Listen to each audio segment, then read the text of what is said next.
Assalamualaikum warahmatullahi wabarakatuh. Salam sejahtera buat kita semua. Podcast on IMTV. Ya, podcast ini bisa disimak di YouTube IMTV Jawa Tengah dan bisa disimak juga di TV digital di rumah-rumah Anda. Jika belum TV-nya belum smart digital, Smart TV bisa menggunakan set-top box. Bisa diperoleh di toko-toko elektronik terdekat. Nah, kali ini podcast on TV kembali hadir menjumpai Anda dengan tema yang sangat dekat dengan kehidupan masyarakat.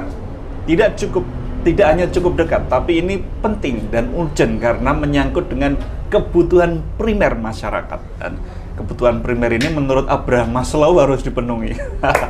Dan tamu kita pada kali ini juga beliau adalah salah satu stakeholder yang menurut saya juga bersinggungan langsung dan cukup penting untuk kita mintai keterangan atau kita ulik informasi-informasi dari beliau supaya ada bekal, ada bahan, ada informasi-informasi yang bisa kita petik.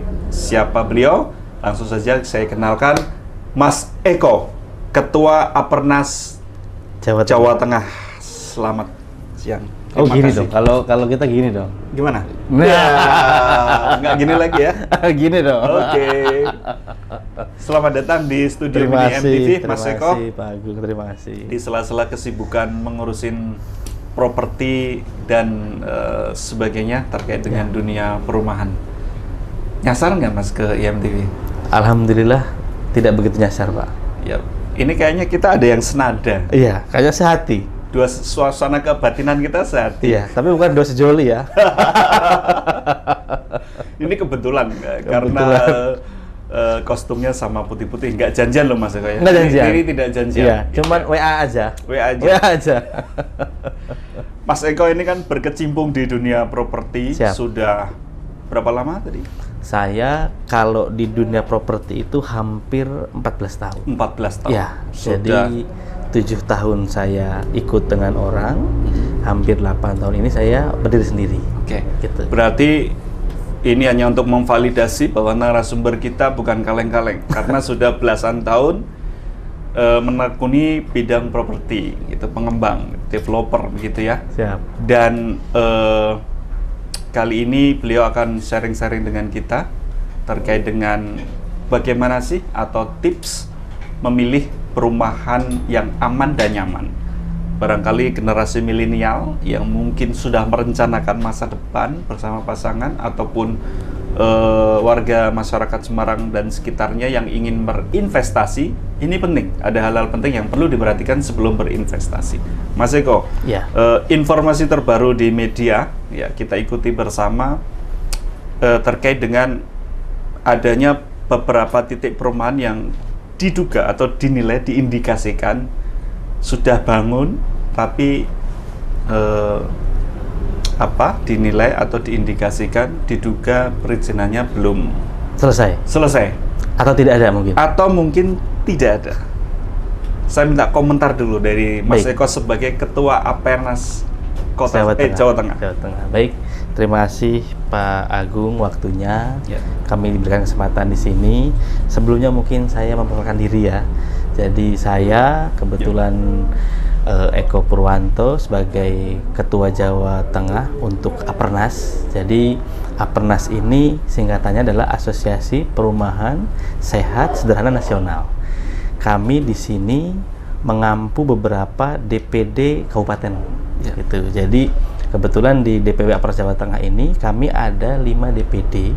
Ada DPD Tegal, DPD Pekalongan, DPD Semarang Kota sama Kendal jadi 1, Solo Raya sama Banyumas gitu. Berarti belum 35 atau memang hanya 5? Untuk saat ini yang memang ada anggota aktif dan membangun itu masih ada 5 kabupaten ya, kota. tapi digabungkan jadi kayak Pekalongan itu Pekalongan Raya. Jadi Pekalongan Raya itu ada Bantang dan sekitarnya. Karena untuk mempermudah koordinasi. Gitu. Di Apernas sendiri kami lebih khususon itu ke rumah subsidi. Tapi ada juga teman-teman yang membangun rumah reguler gitu. Jadi kami memfokuskan lebih ke rumah subsidi sebenarnya. Nah, terkait dengan tadi permasalahannya ada di lapangan. memang saat ini banyak temuan-temuan, banyak perumahan-perumahan yang bermunculan. Berarti Apernas juga mengeker itu ya? Iya, banyak laporan, Oke, banyak laporan. Makanya kami memberikan edukasi, bukan edukasi ya. Kami memberikan masukan ke teman-teman anggota ini bahwasanya pengembang itu harus bertanggung jawab dan berkomitmen gitu untuk pembangunan perumahannya. Pengembang ini saat ini sudah bisa dicek mana pengembang asli, mana pengembang abal-abal dengan mengeceknya di sistem informasi pengembang di Kementerian PUPR. Apa yang perlu diketik di situ? Diketik di situ, tinggal dicek aja SIRENG. SIRNG. NG Ya, di websitenya. SIRENG. Kementerian PU. Kementerian PU. Oke. Di situ kita bisa melihat jadi pengembang mana yang belum terdaftar di asosiasi, yang tadi terindikasi. Oke. Mohon maaf mungkin izinnya belum ada tapi sudah bangun, karena kami di sini menata teman-teman di DPD bahwa harus mempunyai izin yang lengkap dan sah. Gitu.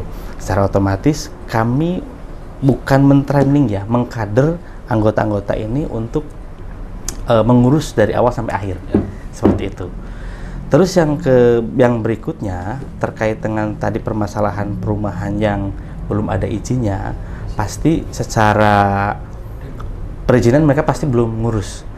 Karena kalau misalkan di asosiasi kami berikan petunjuk dari mulai pengurusan PKKPR untuk perizinan perumahan, terus untuk set plan, untuk AMDAL, UKL lingkungannya, dan sampai dengan perizinan izin mendirikan bangunan PPG untuk saat ini. Gitu. Jadi kalau ada pengembang perumahan yang tadi diindikasikan tidak berizin, pasti dia tidak mempunyai asosiasi tumpuannya. Atau belum include ke sebuah asosiasi, masuk ke sebuah asosiasi gitu ya? Iya, karena dipastikan kalau pengembang yang memang aman itu harus wajib masuk ke asosiasi. Berarti masyarakat ini tadi tahap step pertamanya kalau ingin beli rumah Ya, bisa mengakses di websitenya Kementerian Ya. PUPR. ya, Kemudian diketik SIRENG.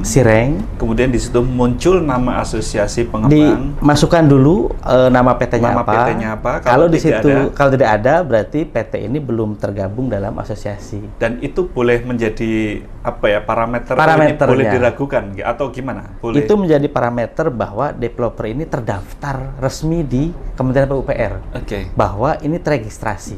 Ya, Gitu. Validasi Validasi. Dan itu jaminan juga untuk quality atau komitmen atau apa? Itu menjadi mitigasi. Oke. Mitigasi risiko bahwa pengembang ini bisa dipertanggungjawabkan. Oke. Apabila ada temuan pengembang yang sudah masuk di SIRENG, ternyata dia membangun perumahan bermasalah, Ya. kan otomatis konsumen ini bisa mengejar ke asosiasinya. Gitu. Bisa ya? Bisa. Karena kan asosiasi ini kan kita akan membantu permasalahan apa yang ada di lapangan. Pernah terjadi seperti itu, Temuan-temuan Mas? apa? Eko, Sangat sering sekali. apa yang dilakukan Apernas? Kami Ketika ada otomatis hal-hal seperti itu. ada hal seperti itu, kami mengecek dulu apakah ini anggota kami apa bukan. Kalau Jika- anggota kami, ya kami akan memanggil anggota tersebut untuk menyelesaikan permasalahannya di mana, izinnya di mana yang berhenti, gitu. Kalau misalkan perizinannya berhenti itu karena mungkin dia kesulitan untuk ngurus tadi PKKPR, PBG, terus AMDAL lingkungan, set plan dan yang lainnya, kami ada fasilitas dari asosiasi ini untuk membantu sampai dengan selesai. Oke. Clear sampai Tadi- dengan Baik, akhir. itu step awal tadi kita sudah, masyarakat mungkin sudah terinfo ya, Ya. bagaimana caranya mengecek. Kemudian untuk step berikutnya bagi masyarakat ya yang ingin memilih perumahan supaya aman dan nyaman ya. Ya. Aman dan nyaman ini underline bold gitu ya. Ya. Harus step berikutnya bagaimana? Untuk step berikutnya, kalau ingin tips untuk konsumen yang ingin membeli perumahan dengan aman dan nyaman, pasti kita tanyakan perizinannya sudah sampai mana. Kemana tanyanya? Pasti Pengembang. kalau pertama kali kan kita lihat perumahan nih, ke pengembangnya dulu. Ya. Kalau pengembang ini bisa menunjukkan bahwa kami sudah ada loh izinnya. Harus ditunjukkan gitu Iya ya? kan, ditunjukkan. Kalau misalkan ditunjukkan ada, otomatis kan dia legal. Oke. Dia sudah punya izin, pastinya, apalagi sekarang di kabupaten kota ataupun di kabupaten daerah, pasti ketika pengembang ini sudah membuka lahan, pasti dia harus sudah punya izin. Surat menyurat soal sertifikat dan lain Ya, sebagainya. Oke. dari mulai sertifikat, dari mulai izin pembukaan lahan, karena ketika pengembang ini mau membuka lahan, mau menata lahan, itu kan dia harus memegang UKL-UPL dulu. UKL-UPL. UKL-UPL ataupun izin dari lingkungan, gitu, supaya penataan lingkungan ini resmi, tidak bermasalah. Seperti itu. Step berikutnya, step ketiga, setelah menanyakan izin UPL. Kalau izin UPL, sudah lengkap, sudah ada, otomatis kita tanya perbankan mana yang bekerjasama. Oke. Gitu. Kalau misalkan menyebut perbankan A, B, C, dan D, kita tinggal mengecek ke perbankan apakah benar pengembang tersebut memang bertanggung jawab dan tidak ada masalah. Bank ini akan memberikan informasi yang valid terkait track record historical perumahan yang ada. Kalau misalkan perumahan ini baru, perumahan ini belum punya track record, pasti otomatis di bank ini masih nihil, belum ada historicalnya. Tapi kalau dia sudah sudah membangun perumahan dan yang lainnya, di perbankan kan ada track recordnya. Memang dia sudah mempunyai izin dan pasti izinnya sudah masuk perbankan. Karena ada MOU dengan perbankan ini untuk proses kredit. Itu sangat lebih aman. Lebih aman ya kalau bisa terakses itu ya. Terakses itu. Tapi kalau misalkan perumahan ini yang baru milik perorangan, nah itu kan jadi pertanyaan. Saya ngeceknya itu dengan apa? Kan gitu. Nah, otomatis calon konsumen ini mau tidak mau harus meminta dulu ke si pengembang, legalnya sampai mana, set plan-nya sampai mana, kan seperti itu. Kalau misalkan dia baru jual lapangan ini belum diapa-apakan, misalkan jual brosur saja, kita mungkin patut waspada, berhati-hati. Karena acap kali kan Mas ya, kita temui istilahnya menawarkan produk perumahan tapi masih berupa lahan kosong nih. Ya, betul. Itu kan sering sekali. Nah, itu sebagai orang yang hanya menerima brosurnya, berarti kita harus menanyakan hal-hal itu ya? Iya, pastinya kita harus menanyakan terkait legal izin perumahan tersebut. Karena itu sangat penting untuk mengantisipasi, mohon maaf, pengembang yang lari, yang tidak menyelesaikan perumahannya. Karena perlindungan konsumen sejauh mana terkait dengan ketika terjadi hal-hal seperti itu, sejauh mana sih Mas? Kalau untuk perlindungan konsumen sampai saat ini, pastinya ketika sebenarnya kehati-hatian kembali ke konsumennya ya. Konsumennya harus kehati-hatian. Iya, harus dia melek informasi. Sekarang kan mudah lah, kita tinggal cari di pencarian aja. Misalkan perumahan apa, perumahan A, pasti di situ sudah ada informasi terkait perumahan tersebut. Sekarang sangat lebih mudah lah. Jadi kalau misalkan ada konsumen yang sampai saat ini masih ada pengembang yang masih nakal, kok saya lihat mohon maaf mungkin kurang informasi yang diterima gitu.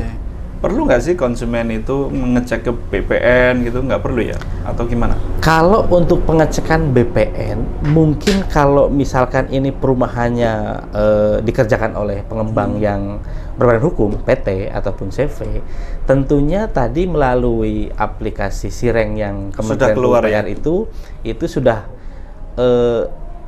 mewakili ya, hampir mewakili, tapi tidak hanya itu saja, tadi perlu juga kita ngecek di perbankan, gitu. Jadi sejauh mana pengembang ini track record-nya.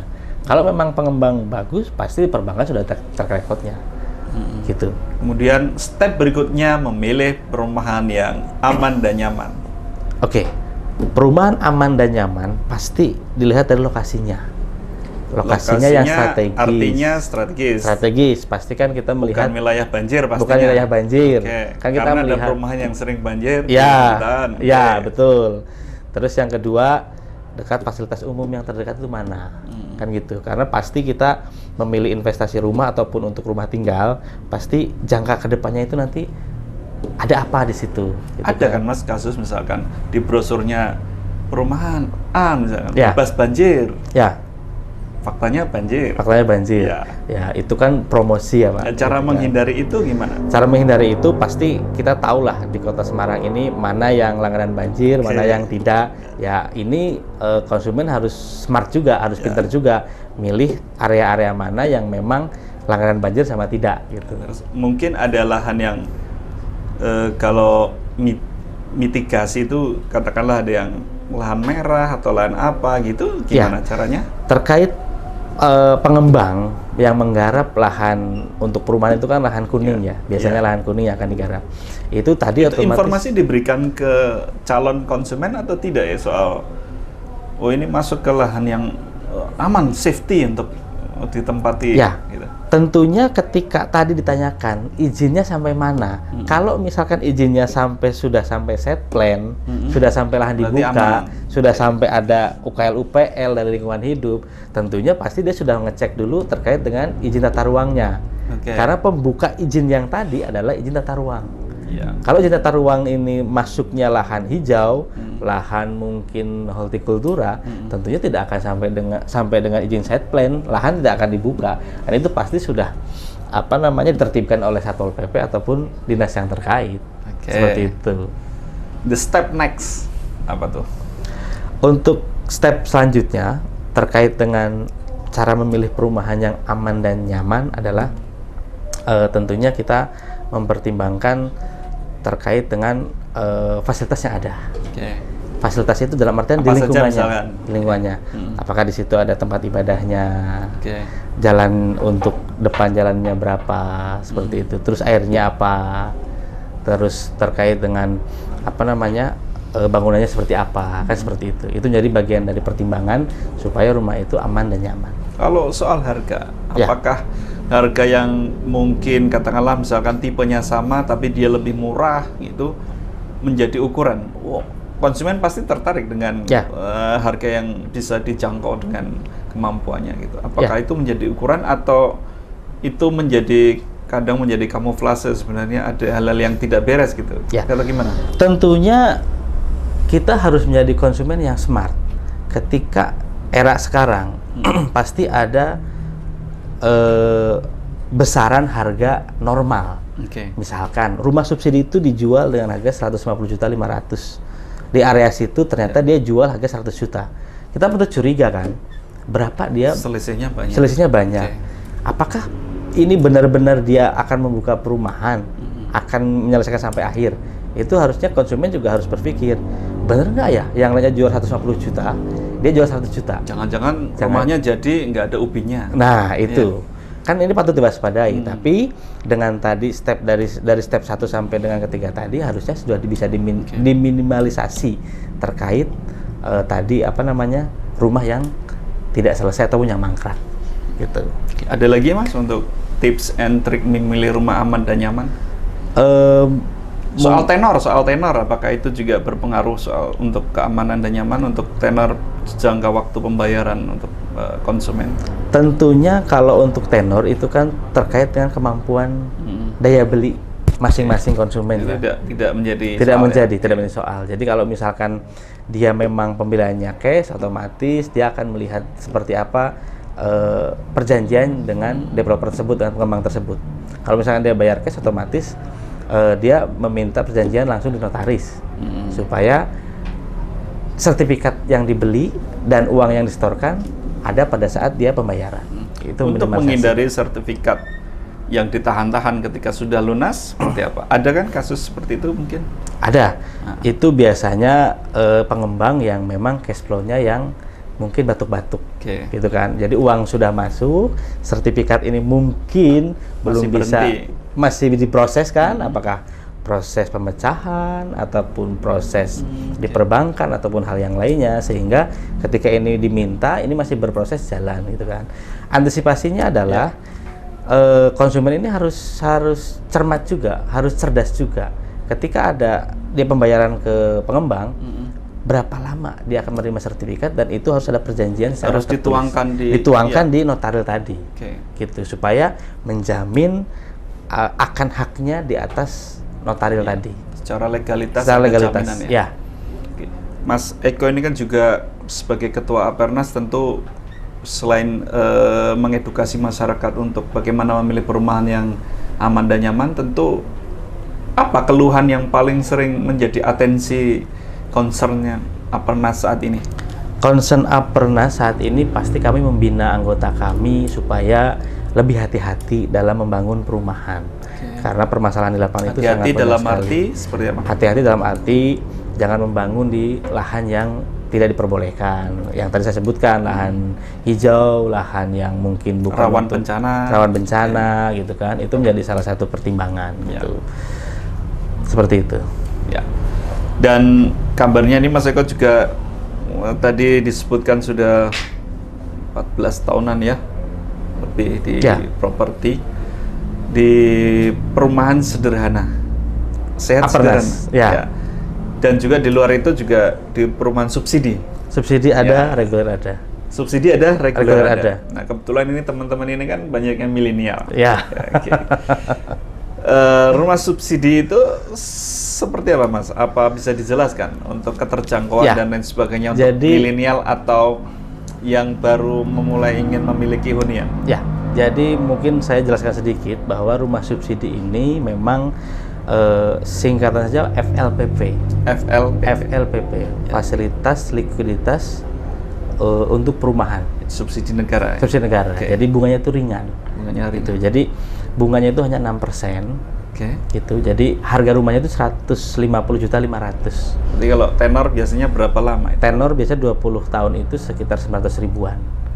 Gitu. Jadi tipe rumahnya dimulai dari tipe 21 paling kecil. DP-nya berapa? DP-nya bisa 1%, bisa 5%. Kalau buat wartawan dan teman-teman boleh sampai berapa? Sangat boleh sekali. Jadi pilihannya banyak. Jadi tinggal nanti disesuaikan dengan kemampuan masing-masing. Bercanda Mas, ya oke. Jadi itu sudah standar ya, walaupun subsidi tapi artinya kualitasnya sama kan? Kualitasnya dijamin karena dijamin, subsidi ini diawasi oleh pemerintah. Jadi besinya itu harus SNI 10. Ya. Gitu. Terus bangunannya juga harus kuat dan kokoh gitu kan. Jadi ada pengawasan juga. Jadi karena rumah subsidi nanti rumahnya jelek dan lain-lain, tidak. Rumah subsidi ini pemerintah menjamin akan kualitas dari bangunan tersebut. Kalau Mas Eko di pengembang apa Mas, kalau subsidi di apa? Perumahan apa? Perumahannya saya kebetulan ada grup Bancar Group namanya. Bancar Group. Ya. Hari ini di mana aja tuh Bancar Group? Jadi Bancar Group itu saya ada di Boja. Boja. Ya. Oke. Ada di Tuntang. Tuntang Kabupaten Semarang. Tuntang Kabupaten Semarang. Terus ada di Ngalian juga. Kalau di Ngalian kami garap reguler. Reguler itu berarti bukan subsidi. Bukan subsidi, bukan subsidi. Harganya selengit. Harganya kebetulan kalau yang reguler kita di angka 500 jutaan lah. Masih tercover. Di Ngalian. Di Ngalian. Ngalian semua kameramen kita nih. Nanti bisa ngambil satu-satu ya nanti. Oke, jadi tips-tips tadi bisa digunakan untuk memilih perumahan subsidi juga ya? Sangat bisa. Oke. Sangat bisa karena memang semua pengembang itu diwajibkan masuk dalam sistem informasi pengembang. DP-nya tadi berapa Mas? Kalau yang subsidi? Yang subsidi itu DP-nya 5%, ada juga yang 1%. Jadi itu tinggal pilihan masing-masing. Ya, biasanya sih sekitar 5.250.000. Kalau yang di Boja masih berapa sisa unit? Yang di Boja kebetulan kalau rumah subsidi kami sekarang sudah sold out semua, hampir sold habis. Out. Ya. Luar biasa. Yang ada kita yang di Tuntang itu. Di Kabupaten Semarang. Kabupaten Semarang. Berarti pasca pandemi ini minatnya lebih tinggi atau memang itu sold out sebelum atau saat pandemi atau bagaimana? Kebetulan kami pada saat pandemi kemarin itu memang sisa unit sedikit gitu kan. Terus akhirnya karena sekarang ekonomi sudah membaik, daya beli sudah mulai bagus, akhirnya sudah habis pada saat tahun di 2022. Ada sisa pun 1-2 lah. Ya. Gitu. Untuk the next-nya seperti apa? Dari Banjar Resident atau dari Apernas nanti ada program-program tertentu di 2023 ini yang mau di-launch? 2023 tentunya kami akan membina anggota kami karena ini ekonomi sudah membaik. Ayo kita genjot untuk bangun perumahannya supaya 2 tahun terakhir yang mungkin bisa dikatakan ekonomi terpuruk, kita angkat lagi di 2023 ini karena ekonomi sudah membaik. Seperti itu. Kalau untuk Banjar Resident-nya? Untuk Banjar Resident-nya, alhamdulillah. Selain Kabupaten Semarang, ada project lagi yang lain? Kebetulan ini kita masih 4 lokasi, kelihatannya sudah cukup, dan paling nanti kita ada pelebaran saja setiap lokasi yang ada. Oke. Gitu. Baik, mungkin yang the last but not the least, sebagai Ketua Apernas Jawa Tengah, ada pesan dan harapan kepada masyarakat, Mas Oke. Eko? Pesan saya untuk masyarakat dan konsumen perumahan, untuk membeli rumah harus hati-hati dan waspada. Cek legalitasnya, cek lokasinya, cek rumahnya, dan cek kualitasnya. Kami di Apernas memberikan edukasi supaya konsumen ingin bertanya bisa datang ke kantor kami akan membantu. Kantornya dan di mana? mengarahkan. Bisa Kantornya kami di Ruko Jatisari Permai, Blok C nomor 8, Mijen. Mijen. Oke. Ada tagline atau moto dari Apernas atau perumahan biasanya?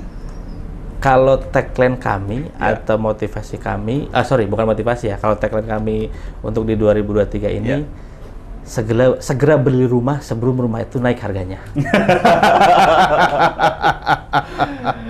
Ya, promosinya luar biasa ya. Segera beli rumah sebelum Rumah itu naik harganya, karena ini salah satu investasi, Mas. Itu investasi jangka panjang. Baik, terima kasih Mas Eko Purwanto atas waktunya dan ilmunya. Ini cukup bermanfaat buat pemirsa IMTV. Kita ketemu lagi insya Allah di kesempatan mendatang, Mas Eko. Siap, terima kasih. Baik pemirsa, saya Guncono, terima kasih. Sampai jumpa di kesempatan yang lain.